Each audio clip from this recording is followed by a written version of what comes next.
और ये वीडियो को आपको एंड तक देखना बहुत ज़रूरी था, क्योंकि अगर आपको एंड तक नहीं देखेंगे तो आपको एक कॉन्सेप्ट पता नहीं चलना था। Hello everyone, welcome back to easy English की और में आप सभी का स्वागत है। मैं संजय नेगी आज आपके सामने स्पीकिंग से रिलेटेड मैं आपको एक बहुत ही इंटरेस्टिंग टॉपिक लेके आया हूँ। आपको बोर्ड में दिख रहा होगा कि आज का जो टॉपिक है वो है इफ़, यानी कि इफ़ का यूज़ हमने कैसे करना है, जिसका मतलब होता है अगर या यदि होता है। जैसे हम कई बार स्पीकिंग करते हैं कि अगर वो मेरे घर आएगा तो मैं उसके साथ जाऊंगा, अगर वो मेरे घर आएगा तो मैं उसे चाय पिलाऊंगा, यदि तुम मेहनत करोगे तो पास हो जाओगे। तो इस तरह के बहुत सारे सेंटेंस होते हैं, तो इसको हमने इंग्लिश में कैसे ट्रांसलेट करना है।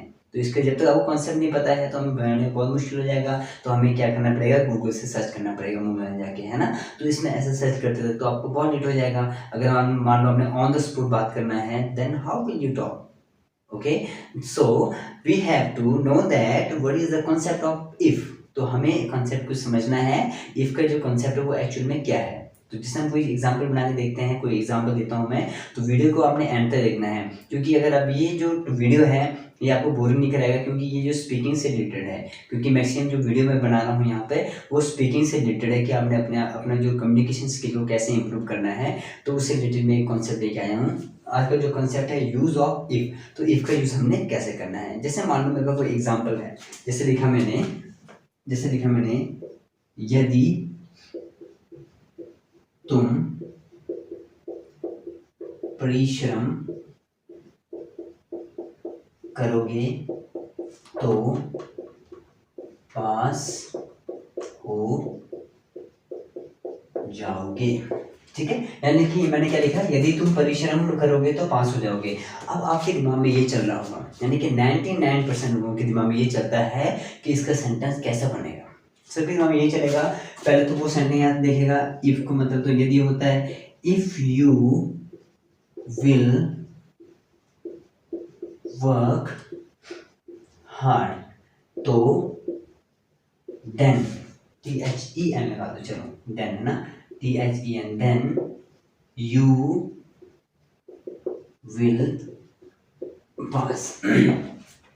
99% के दिमाग में यही चलेगा, है ना। आपके दिमाग में शायद यही चल रहा होगा, जिसको आता है इंग्लिश ग्रामर थोड़ा बहुत, तो वो भी दिमाग में यही चल रहा होगा कि if you will work hard then you will pass. ये दिमाग में चल रहा है। तो अगर आपके दिमाग में ये चल रहा है तो क्या हो जाएगा, ये सेंटेंस रॉन्ग हो जाएगा, गलत हो जाएगा। तो आपको समझना पड़ेगा कि इसका जो सही सेंटेंस कैसा बनेगा, ये क्यों गलत है। सब कुछ तो ठीक है, क्योंकि यदि तुम मेहनत करोगे, गागेगी आ गया तो विल लगा दिया मैंने, देन तो आ गया तुमने देन लगा दिया, पास हो जाओगे लगा दिया, यू विल पास, क्योंकि यहाँ पे भी गागेगी तो यहाँ पे विल लगा दिया। तो ये सेंटेंस तो गलत नहीं होना चाहिए था, क्योंकि हम टेंस को फॉलो करते आ रहे हैं। बट यहाँ पे जो इफ है, इफ क्या है, इफ हमारे पास क्या है, इफ का यूज हम तब करते हैं जिसे हम कहते हैं कंडीशनल।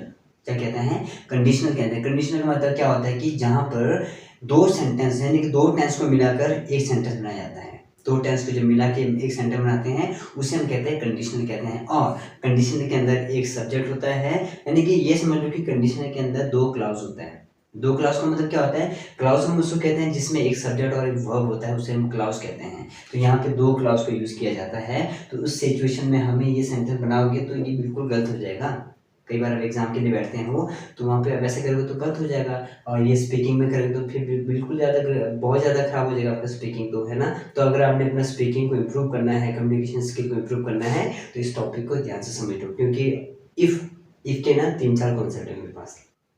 ठीक है, तो अभी हम जो कर रहे हैं ये हमारा फर्स्ट कॉन्सेप्ट है। तो इसका जो सही सेंटेंस बनाने के लिए क्या करना पड़ेगा, इसके स्ट्रक्चर को समझना पड़ेगा। इसका स्ट्रक्चर बोलता है कि if plus subject plus verb plus object comma subject plus will shell plus V1 plus object, ये हमारा स्ट्रक्चर है। तो इस स्ट्रक्चर को आपने ध्यान से नोट करना है। ओके, तो ये स्ट्रक्चर को हमने फॉलो करना है। यानी कि बोलते हैं कि इफ हमारा क्या है, कंडीशनल है, और इफ के बाद विल शैल का यूज नहीं करता है। इफ के बाद हम या तो सिंपल पास्ट लगा सकते हैं या फिर हम सिंपल प्रेजेंट लगा सकते हैं, पर ज्यादातर लोग क्या करते हैं, इफ के बाद विल शैल लगा लेते हैं, तो वो सारा गलत हो जाता है। इफ के बाद हम कभी भी विल शैल का यूज नहीं करेंगे। जैसे इफ हो गया, until हो गया, unless हो गया, when हो गया, whenever हो गया, इसके बाद कभी भी will shall का यूज़ नहीं करते हैं, ठीक है। और if का यूज़ हम तब करते हैं जब हम कल्पना की बात करते हैं। अब यहाँ कल्पना ही हो रहा ना, यदि तुम परिश्रम करोगे तो पास हो जाओगे, हम सिर्फ इमेजिन कर रहे हैं हम। अगर तुम मेहनत करोगे तो पास हो जाओगे, बट अभी वो पास हुआ नहीं है, ठीक है, हम कल्पना कर रहे हैं, समझ रहे हो ना। तो जब हम कल्पना की बात करते हैं तो इफ का यूज़ ये सब कल्पना के लिए यूज़ किया जाता है, ठीक है। तो इसका स्ट्रक्चर क्या बनेगा, इफ। अब इसका स्ट्रक्चर क्या बनेगा, देखो इसका आंसर क्या बनेगा, फर्स्ट ऑफ ऑल करते तो इसका बनेगा if you work hard, if you work hard, तो यानी कि तो।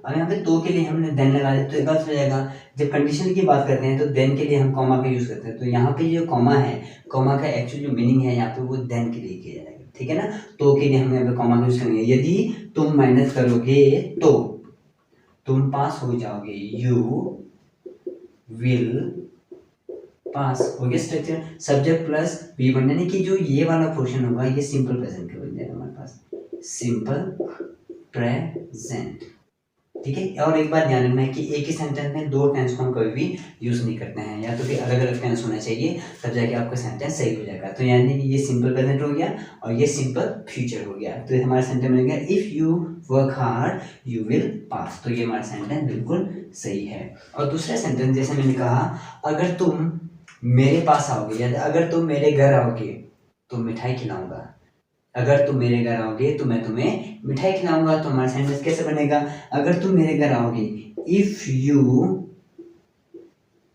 कम to my home, then if you come to my home, अगर तुम मेरे घर आओगे तो के लिए कौन लग गया कॉमा, कि तुम मेरे घर आओगे तो मैं तुम्हें मिठाई खिलाऊंगा, तो बनेगा आई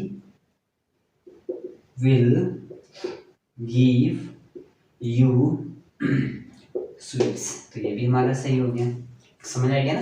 तो इस तरह से हमने इफ का यूज करा। तो ये था इफ का हमारा फर्स्ट कॉन्सेप्ट था। जो सेकंड कॉन्सेप्ट मैं अगले वीडियो में लेके आऊंगा, क्योंकि ये वीडियो ज़्यादा बड़ा हो जाएगा, तो मैं नहीं चाहता कि आप वीडियो में बोर हो जाए, ठीक है। तो अगला जो कॉन्सेप्ट है इफ का इंपॉर्टेंट कॉन्सेप्ट है, वो वीडियो भी आपने जरूर देखना है। और ये वीडियो को आपको एंड तक देखना बहुत जरूरत है, क्योंकि अगर आपको एंड तक नहीं देखेंगे तो आपको एक कॉन्सेप्ट पता नहीं चलना था। तो वीडियो अगर आपको पसंद आया है तो वीडियो को लाइक शेयर कमेंट करना बिल्कुल मत भूलिएगा, और वीडियो को इतना फैला दीजिए, उन लोगों तक पहुंचना चाहिए कि जो इंग्लिश बोलना चाहते हैं पर वो बोल नहीं पा रहे हैं, तो उन लोगों तक इंग्लिश के ये वीडियो है वे वहाँ तक जाना चाहिए। और आपने स्पीकिंग करना बिल्कुल नहीं छोड़ना है, डेली इंग्लिश में बात करते रहना है। एक दिन one day your communication skill will be improve, one day you will talk in English with me, alright, okay guys. तो ये था हमारा आज का टॉपिक। तो नेक्स्ट वीडियो में लेके आऊँगा इसका सेकंड कॉन्सेप्ट, इफ का सेकंड कॉन्सेप्ट लेकर मैं आने वाला हूँ नेक्स्ट वीडियो में। तब तक के लिए इस वीडियो को देखते रहिए, okay guys, thank you for watching my video, bye.